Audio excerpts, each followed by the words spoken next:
Okay, just about there.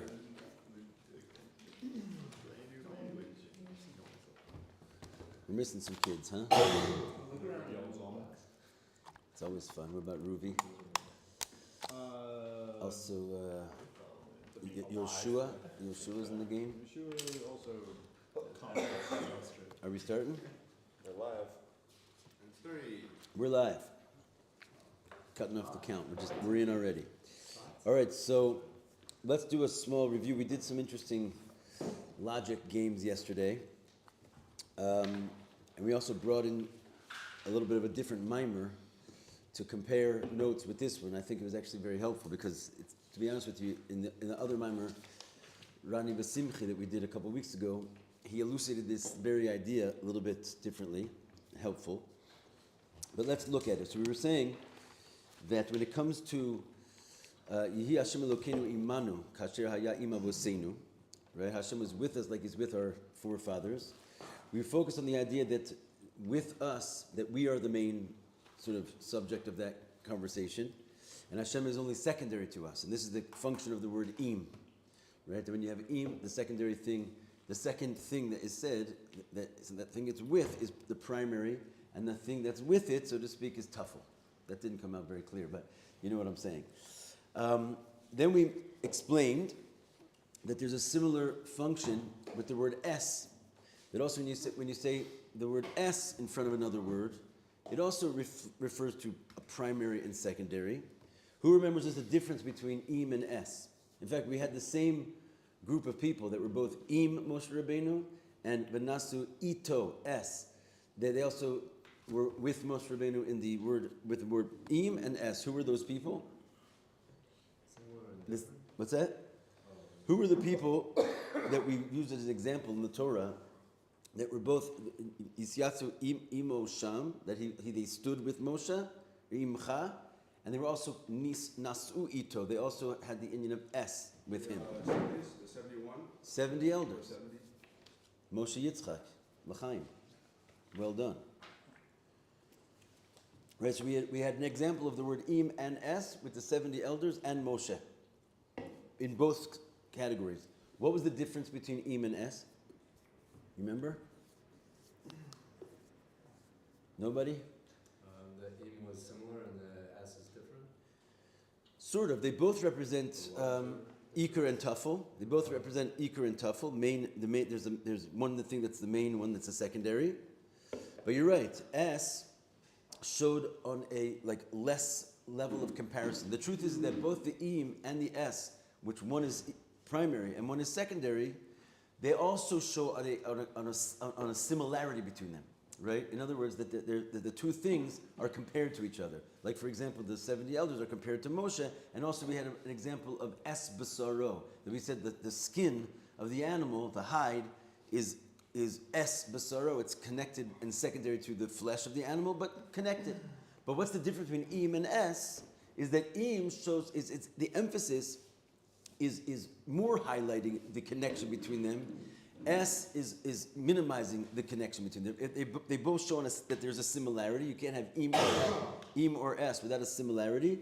But the im, the emphasis is on this, that the similarity is strong, and the s is on the fact that the similarity is weak. Who understands the word that I'm saying? Anybody involved? Yitzchak, you with me? Just 2 or 3. You with me there? Yes or no? Okay, fine. Is there a reason why that? You just said S is strong. Yeah, it's like the laws of diktuk in the Torah. It's just kind of the way it works. You want to sit down? Usually you love to sit down. Okay, we'll find him a chair. So, how did this play into our current situation? First of all, we said that even though we're having a unique situation where we're saying that Hashem Elokainu is somehow secondary to us, imanu, and we explain why that is, because in this capacity we're talking about the contribution of divine service, which Hashem really can't give us, right? And furthermore, this is the Friedrich Rebbe in a moment of absolute and utter Mesiras Nefesh, highlighting the idea of the work of man and the fear of God. And so the imanu, the us part, is primary. And if Hashem Elokainu is there, it's sort of a support. because that's the one thing Hashem can't do for us. Right? Kol b'yidei shamayim chutz miyirat shamayim. If Hashem would put the yirat shamayim into us, it would like undo the entire fabric of the universe. Right? No, it would undo the whole purpose of avodas Hashem. Right? It's the one thing we can bring to the table. And so we said that's fine. We understand why Hashem is merely with us. But then how do we highlight this second piece that I just tried to explain to you, which is that im shows on a comparison and a similarity, and it's specifically highlighting a strong comparison and a strong similarity as opposed to s. We spoke about it at great length yesterday. Can anyone try and remind us what we said?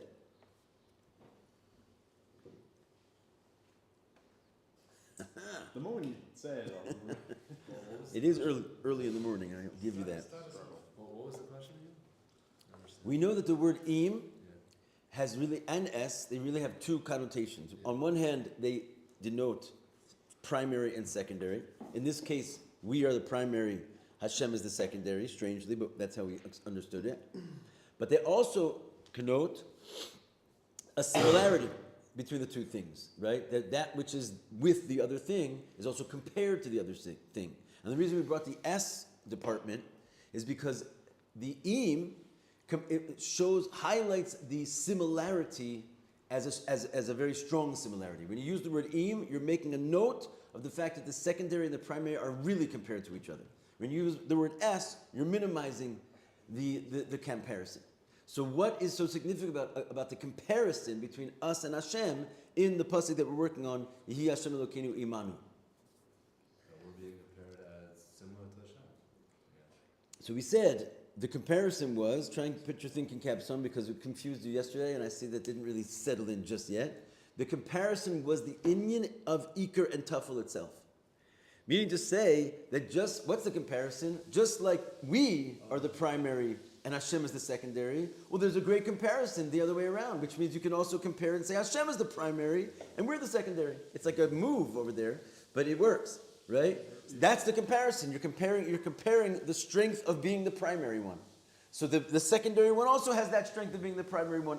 Obviously not to the same degree, or obviously in some sort of other dimension, because it is at the end of the day the secondary one. But the comparison is so great that you're going to go ahead and say that on a certain level it's the primary and we are the secondary. Is that for in and s or just? That's not s. Not That's what s does not bring to the table. That's the im, right? So I think the Rebbe is also kind of dialing into some deeper laws of grammar. I imagine this is not just a one-time off that you can use this little device with the word im. I imagine if we go through the whole Torah and sort of like put the Rebbe's insight into this, you could learn all kinds of things out from that, right? It's not a one-time, I imagine. Now, what was the practical usage of it? Im was im Elokainu, and et was what was the? no. Im is imanu, and Elokainu is secondary, right? But we're saying that we can also deduce from there that Hashem Elokainu is the primary, Right. and we are the secondary. So what was the other example where they used? That's it. That's what we're working on. So where did we get et from? Et we just brought in as a example of what im is not.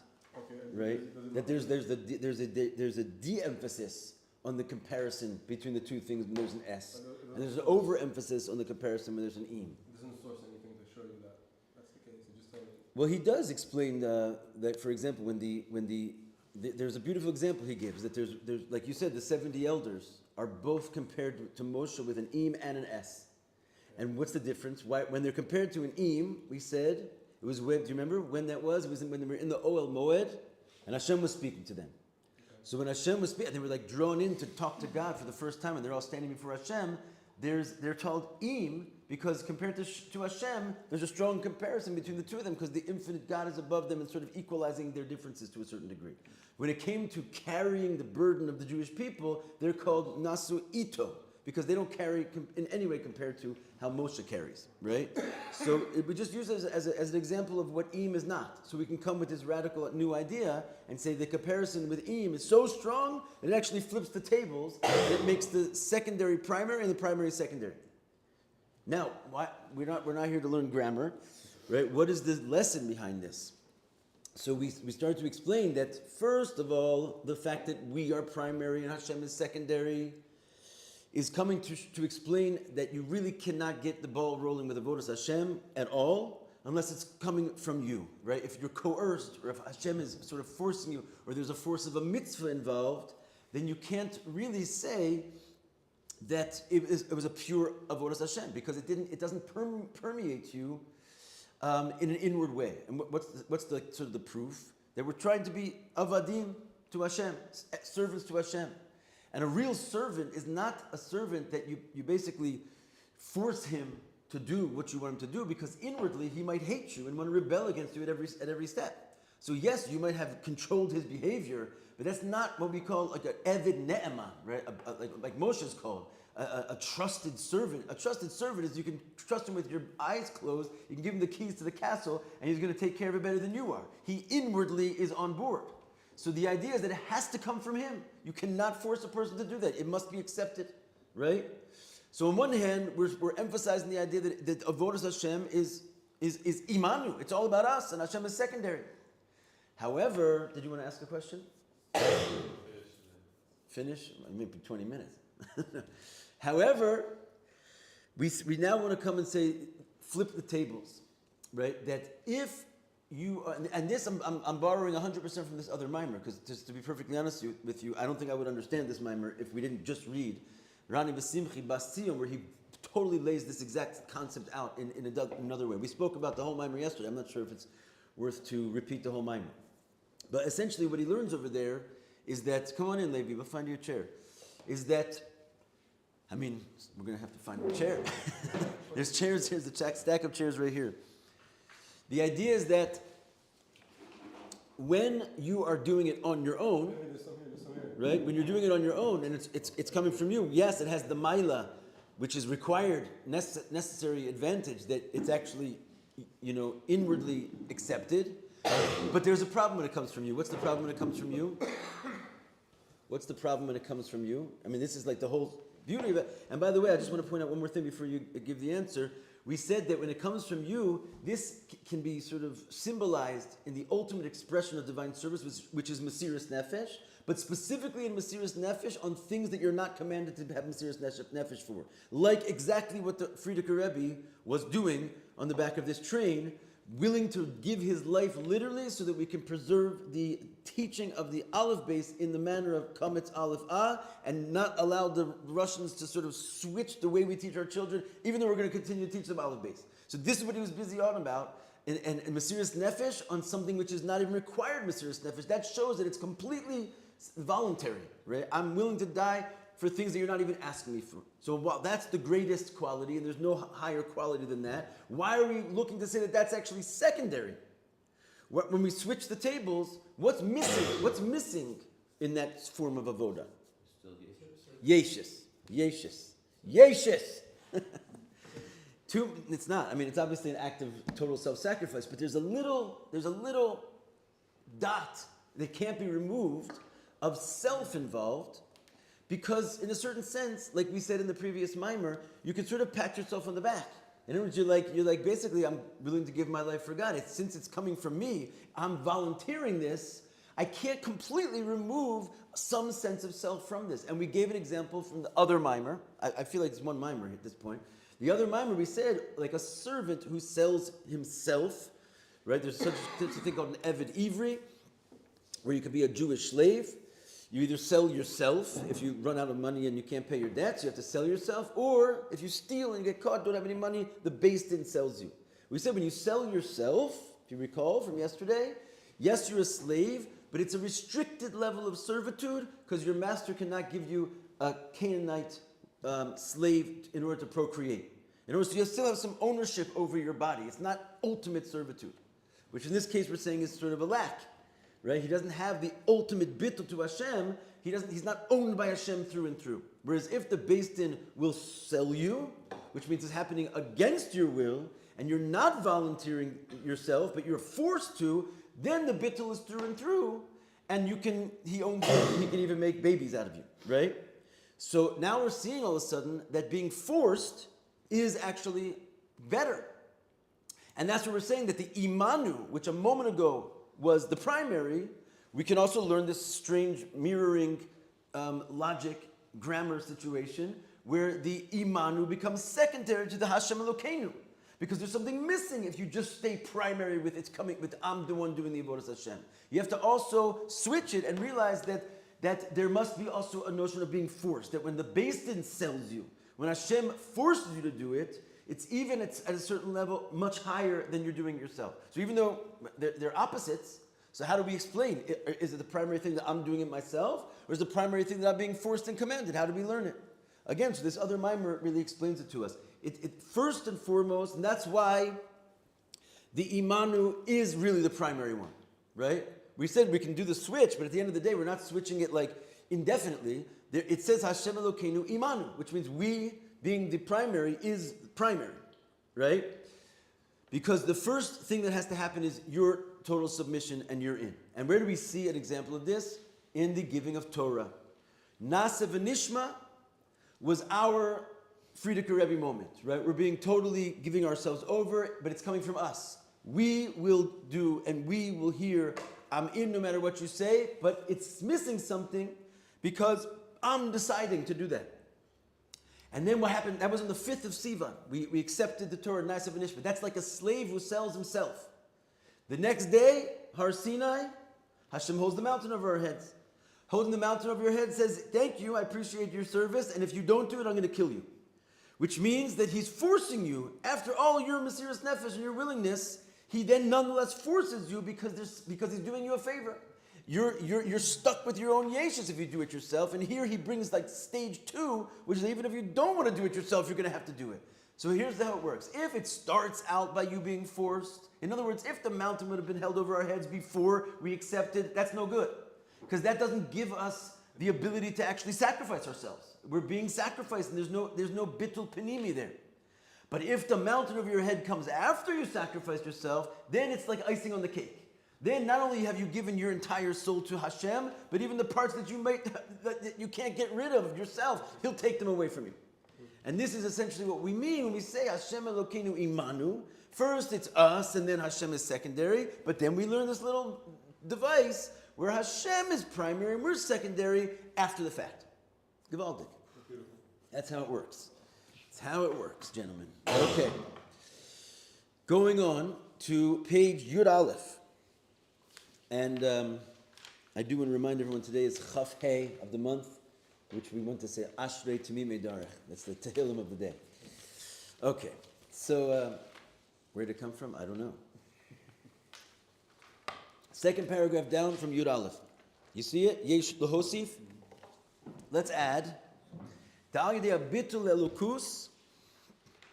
By having this bitul to Elokus, in other words, the bitul that's imposed by Elokus, we're going to say Misvasiv Gam B'Mesiras Nefesh. It also winds up adding to the Mesiras Nefesh. In other words, you were at a pretty high level of Mesiras Nefesh, ready to give your life. Now you've been sort of forced upon you. But even from that move, it actually increases your ability to have Mesiras Nefesh. The kasher Mesiras Nefesh shalo, he midneshu rotze v'achlit lekayem tziva HaKadosh Baruch Hu. Why?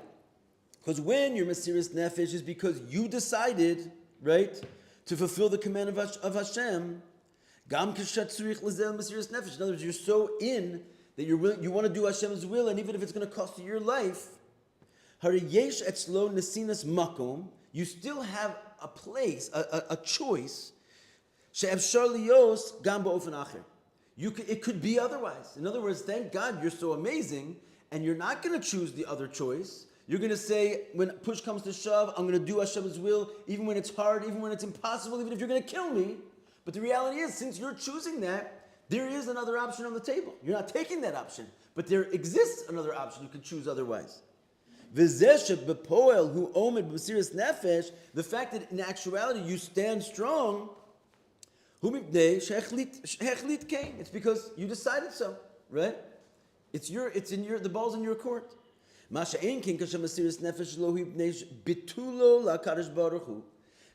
so when your Mesiras Nefesh is because he's holding a mountain over your head. Because Elokus comes first. And you, and with all of your great accolades and efforts, are really secondary.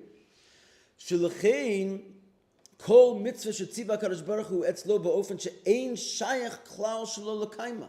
Every mitzvah comes to a situation where it's really not relevant at all for you not to do it. Again, if this comes first, it's not good.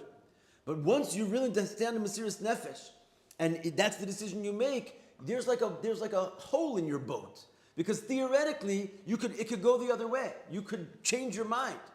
The fact that then Hashem is going to force you into a situation after you're willing to come to the table with your full self, it now becomes a situation where it can't be another way, right? So think about your Mesiras Nefesh. When your back is against the wall, but you actually have like a little secret door that you can slip through the wall, you're going to have a completely different experience about the challenge that's in front of you, right? When you have no choice, your Mesiras Nefesh game goes up, big time. And that's what he's trying to say, that even the private service that you're responsible for winds up being on a completely different level when you realize you have no choice. That the Mesiras Nefesh being forced on you actually aids your private Mesiras Nefesh, putting you into a situation where there is no option. Which theoretically is also your choice. It's just that you're sort of aided from the divine help, that you are taking this hachlata to the point of total insanity, no stopping. Right? I cannot be stopped. At that point, there is no room that could be in a different way. And one more time, I'm going to refer back to that other mimer. What did we say is the advantage of having the mountain over your head versus nasa v'nishma? There's a practical difference over there, we said. That it could be that when you are deciding to take this thing on yourself and you're just going to go all the way and you give your own Mesiras Nefesh, there could be a situation where you cannot withstand the pressures that are upon you and it's not your fault. There's such a thing called onus in the Torah, which means like mamash, my hands are tied, which means Hashem can put an obstacle in front of you that's just so pashut, overwhelming beyond anything that you can imagine, that your number one A game is just not enough to stand up against it. And it's not your fault. You gave everything you had. But when Hashem puts the mountain over your head, he makes it in such a way that you are empowered. That's the whole point. On one hand, it seems like you're being forced.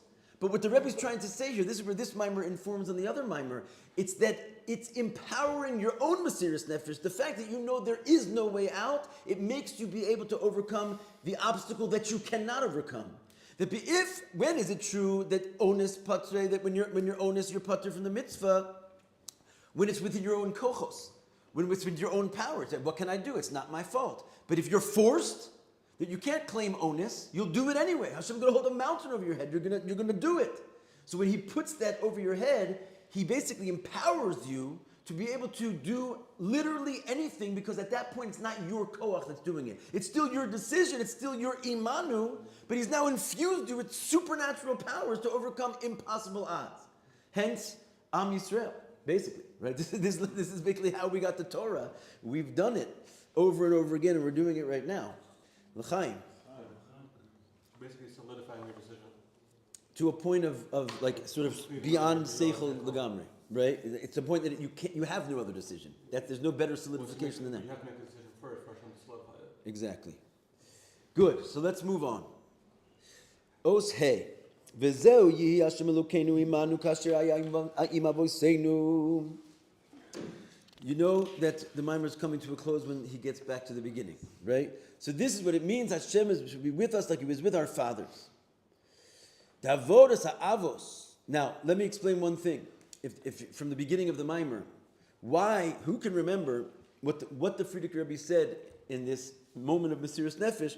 Why did he mention the Mesiras Nefesh of our fathers?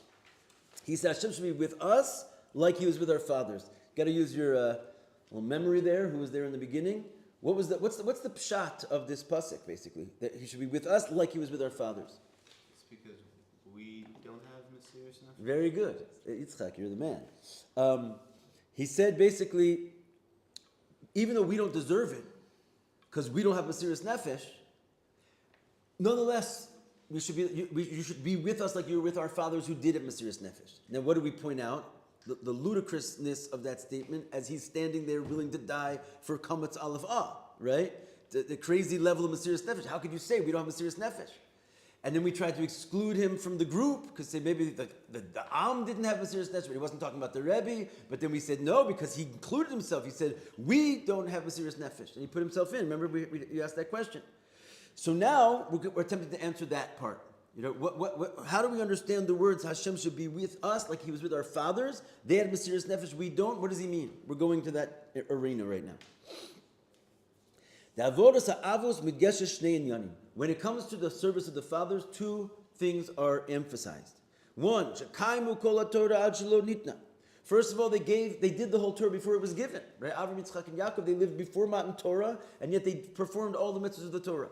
It says they even performed rabbinic mitzvahs, right? It's brought Beferush, Eruvi Tavshilin, they made an Erev Tavshil before Yom Tov, Bichlal, right? All these things, they somehow dialed in before the Torah was ever given.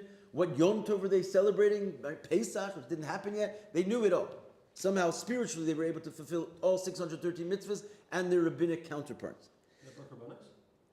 Karbanos, the whole 9 yards. Again, they did it all Baruchnius. There was no Yerushalayim and there was no Beis Hamikdash, but they like for example, Yaakov Avinu, how did he put on tefillin?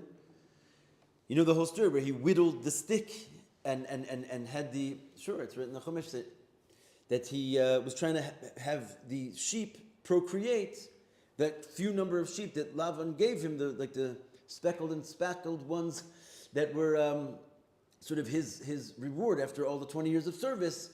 So he made them grow into massive amounts of flocks. And how did he do it? He whittled, you know what whittling is, right? You take the bark off of a stick. I only imagine that he did it in such a way, but it looks like the arm of tefillin, right? That might be just my own imagination. But he whittled the stick, and he stuck them in the ground, and when the animals looked at the stick, they gave birth to speckled ones. Go see there, right? It's part of the Torah. And the idea is that the Mefarshim say that this was really him putting on tefillin. Right, that he put on tefillin by whittling these sticks. So they did some physical activity, which in some way mirrored whatever the mitzvah is, but yeah, they covered all the bases. Fine, so they did all the mitzvahs before they were given. From here, what's the emphasis there? This is like the Frierdiker Rebbe having Mesiras Nefesh for Kamatz Aleph Ah, something that you're not commanded in. And yet they were willing to die for the whittled stick tefillin, which was not even the real tefillin. They were in with total Mesiras Nefesh for things they weren't even commanded in. That's like stage one of what we're saying. Right? And they did it b'koach atzma, right? If there's no command. So they got the nice of a nishma down perfect because there was no mountain over their head. They never got the commands. And yet what do we find? They had the mountain thing down even more than we do. How? They were in the state of total bittul. What's the proof? It says in the Zohar, actually it says in Bereshis Rabbah, I thought it was the Zohar, Ha'avos hen Merkava. It's brought in Tanya as well. The avos, they themselves are the Merkava. What does that mean? What is the Merkava? The chariot. What are the avos? What's the chariot? Where do you hear such a thing called a chariot? It's like, yeah, it doesn't have it. Carries God from the prophecy of Yecheskel and Yeshayahu. Yeah, but the point is the chariot itself is a reference to the vision of the prophet. There's two prophets that had this vision, and they saw God sitting on a chariot, right? Who's the second one? Yeshaya and Yecheskel. They each saw like a different version of the chariot in different worlds, as is explained in Chassidus. And so what is the idea of this chariot which is carrying God? Whatever it is, it's something, it represents the different worlds, etc. But whatever it is, it's basically that God is riding on this inanimate object. And obviously, just like your car and your clothes, they do what you want and they go where you take them. It's not like your clothes are going to be like, hey, Ralphie, slow down, I want to go to the store. It's not happening, right? The clothes, the car, your chariot is going to go exactly where you want to go and nowhere else. It doesn't even have, it's not even a havamina. Right? So the avos were called the chariot. In other words, they, in their embodiment on earth, they were mamish just what God was driving around in them. They didn't have any concept of saying, well, maybe we'll go over here, maybe we'll go over here. A perfect vessel for Hashem, which is why they were the fathers, right? They basically showed us God in this world for the first time. There was actually other cultures that literally worshipped our forefathers because they thought they were gods because of their total bitul to Elokus. For another time, we'll go into that. Ubitul hamerkava la'arochev hu bitul b'tachlis. Obviously, the chariot's nullification to the rider is total and complete. As we said, it doesn't even have like a concept of disobeying. The bitul merkava la'arochev hu lo mitzad ratzon da merkava. Why? Because the bitul of the chariot to the rider is not from the free will of the chariot, right? It's like a mountain over your head. No one's offering them, a good pat on the back for being a car for God. You don't pat the car on the back. They don't have a free choice. It's a forced matter. Right? In other words, that they want to be bittul to this man that's riding on the chariot. The bittul comes entirely from the driver. You'll go right, you'll go left. So on one hand, you see two opposite things, mamash in them. On one hand, the Torah wasn't even given to them yet, right? And they were willing to have total mesiras nefesh from the standpoint of doing all the mitzvahs without it even being given. That's nice of a nishma on the highest level. On the other hand, they're called the chariot, which means they were being driven by Hashem. They had no free choice. They were 100% dominated by the power which was leading them. And this is pretty much as good as it gets, right? They had like the whole formula. Now, since bittul itself can, as we're now learning, has many, many, many levels. Are you bechlal a slave? Are you a slave that sold himself? Are you a slave that was sold by the Beis Din? Etc., etc., right? We're just kind of pointing out the basics, but inside of the man's heart, you and I both know there's thousands of levels of mesiras nefesh. Are you having mesiras nefesh all the time, or maybe just on Wednesdays? You know what I'm saying? Like there's a range of our servitude to Hashem, and since that's the case, mevakshim. Now we can understand why the Frierdiker Rebbe was saying, "Yahi Hashem Elokainu, imanu kasher haya imavosenu."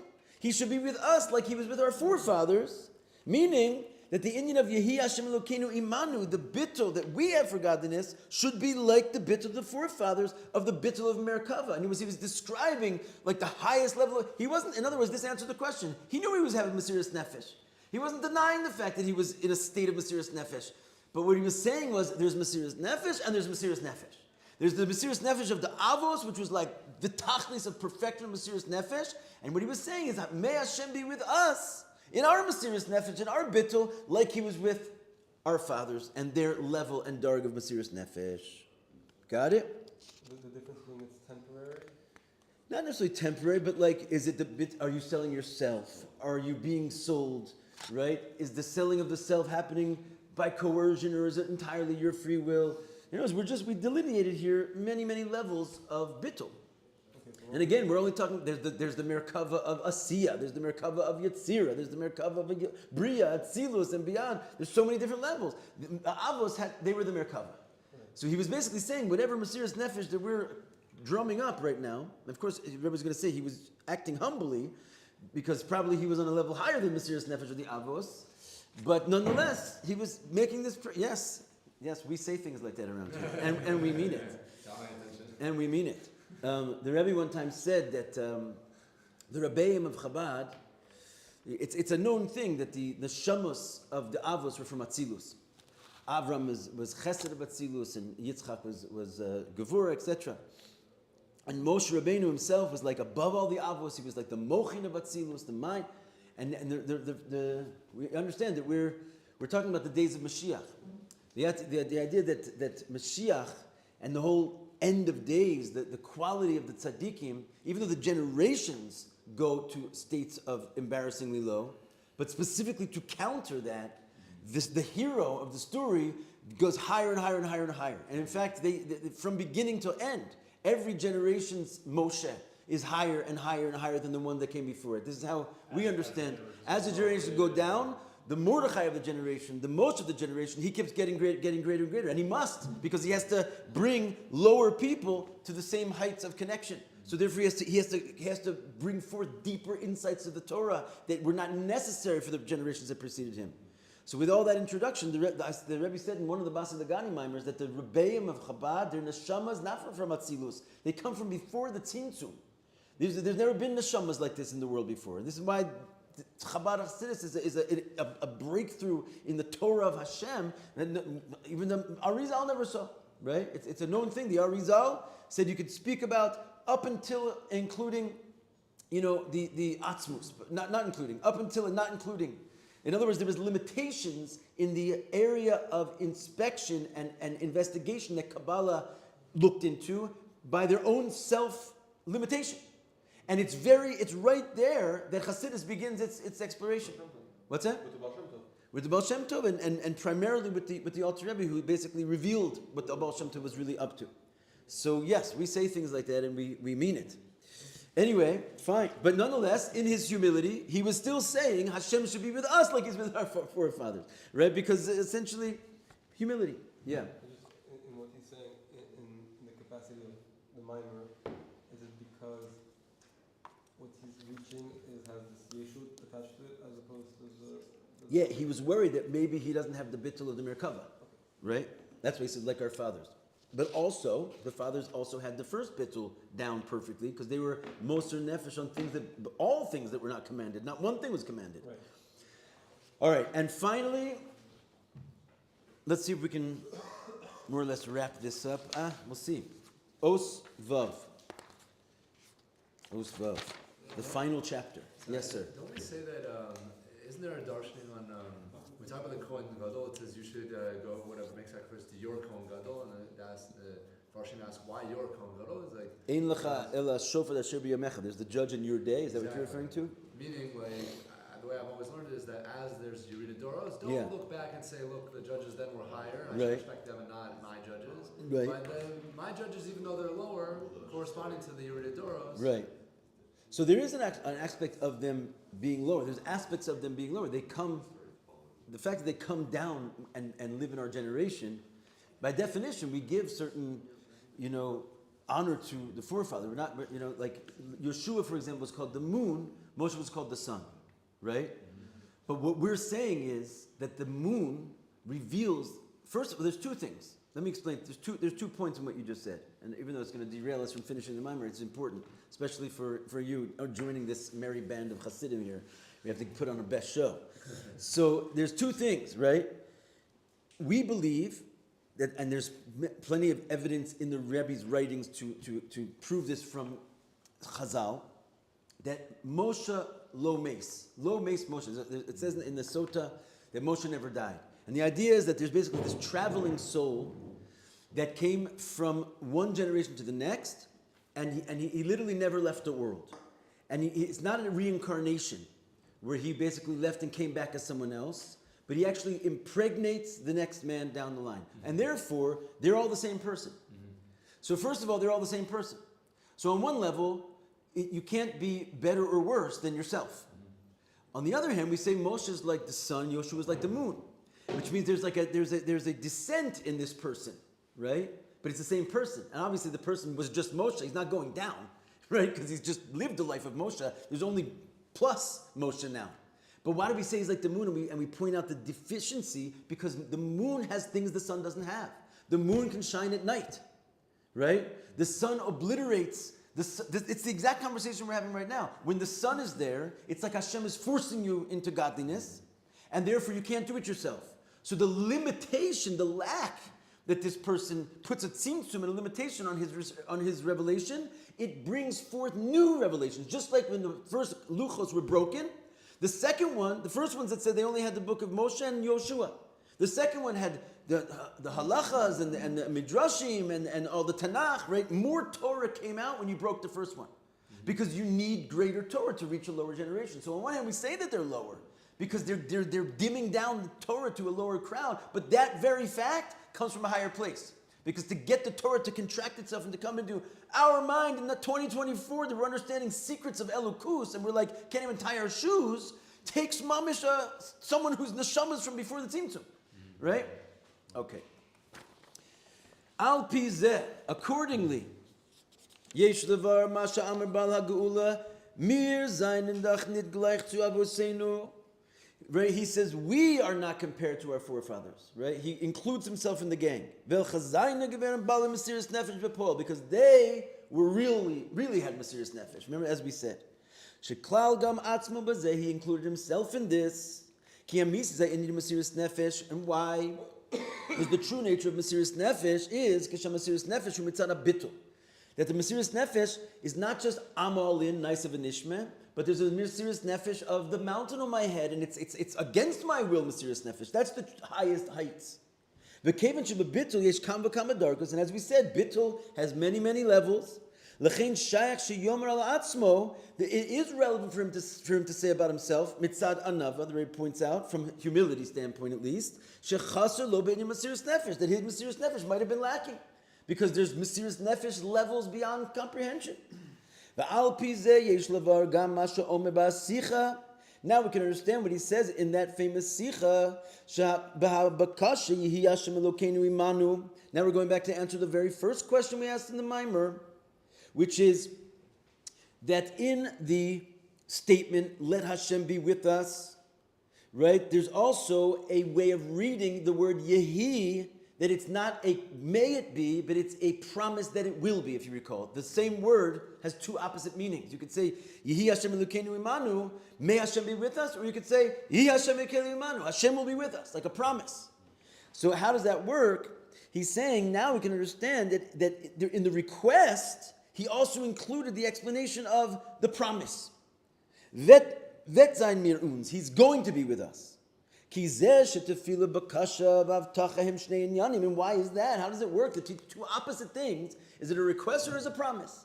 They can be in one inyan.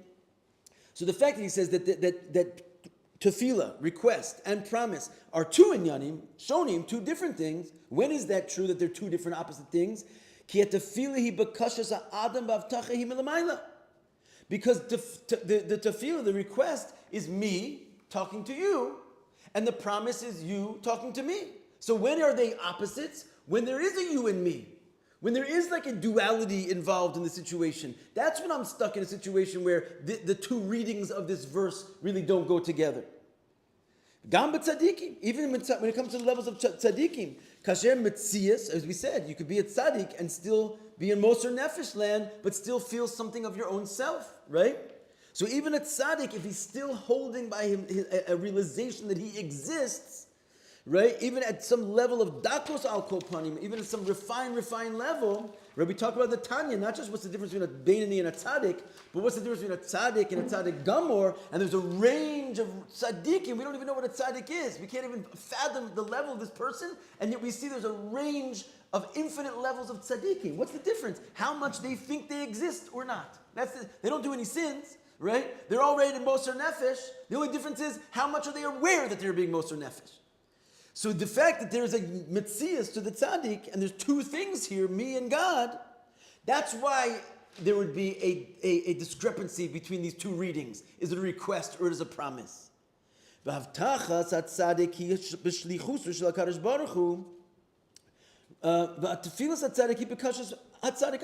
The promise that's being given to the tzaddik is coming from above to below. It's Hashem's shlichus coming to his way, and his request is him talking to the tzaddik from himself.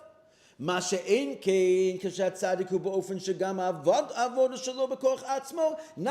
the case that we've finally described, where the tzaddik in his very avoda that he's doing on his own, which is seemingly his own metzias, it's betachlis habitul, right?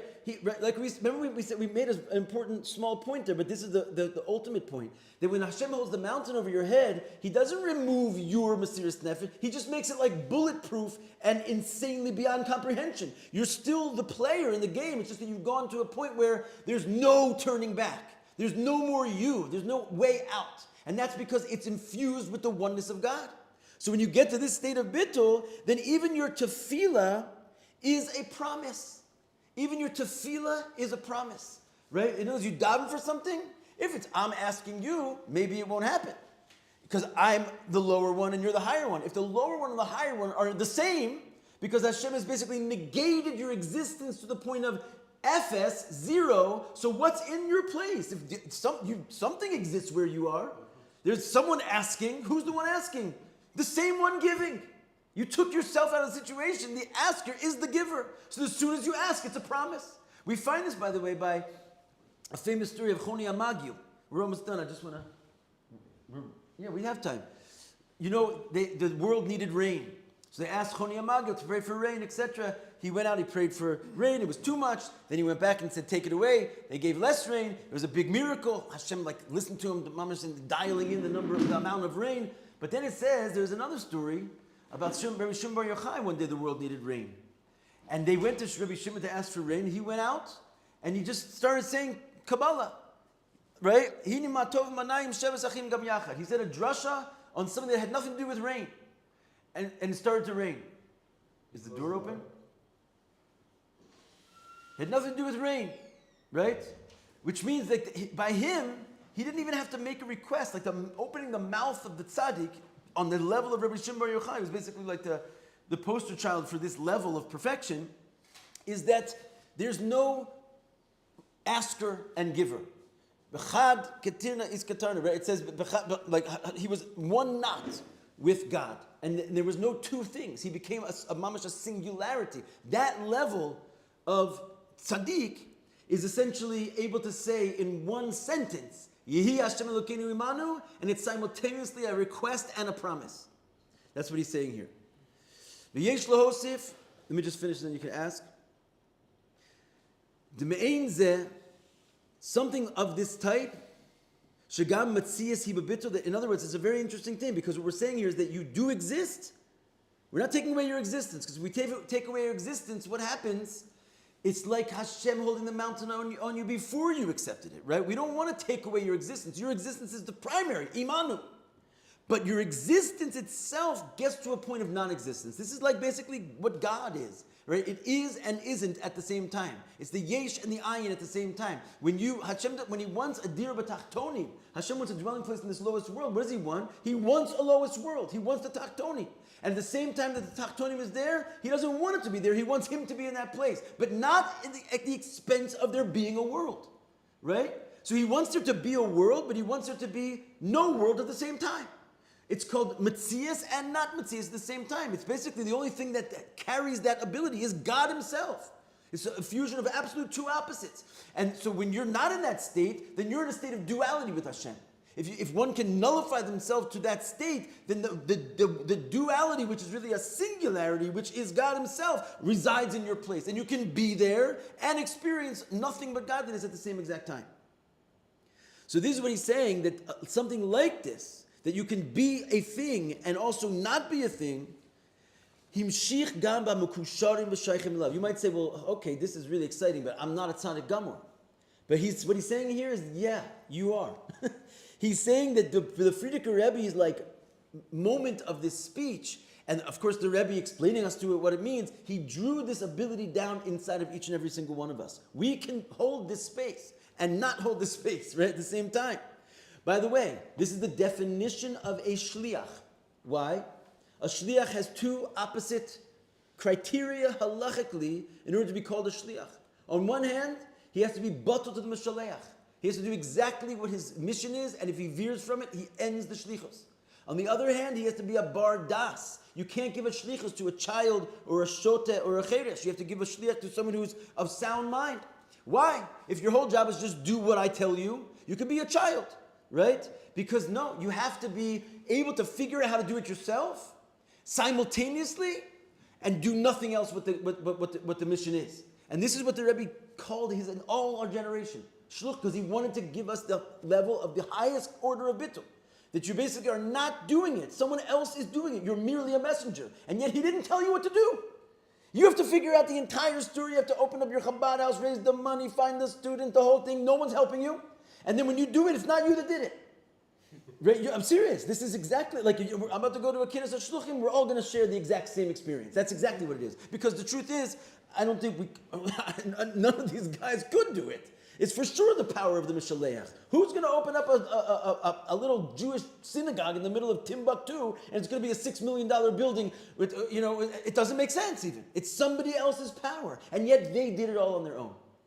Right? Somehow. This is not a joke. This is what the Rebbe is saying. The Frierdiker Rebbe was giving this to us. And how did he do it? He gave us the koach of Mesiras Nefesh in things which according to the law, we don't have to have Mesiras Nefesh for them, right?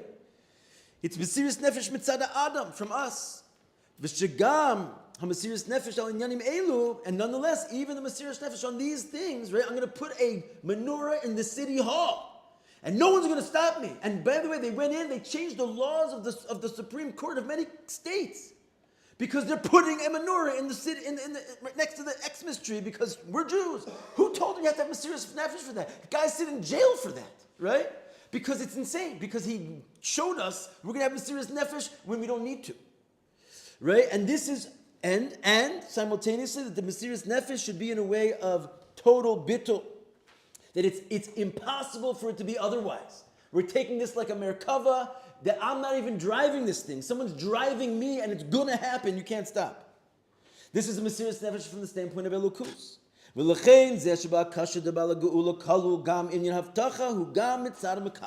therefore, this crazy thing that the Frierdiker Rebbe is devising for himself, it's also for us. This, that the request is the promise, it's also relevant for the people he was talking to, which is still us.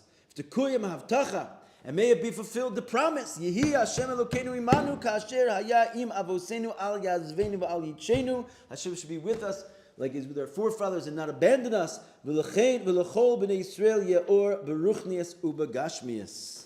Hashem should give us light spiritually and physically. Chazak u'baruch.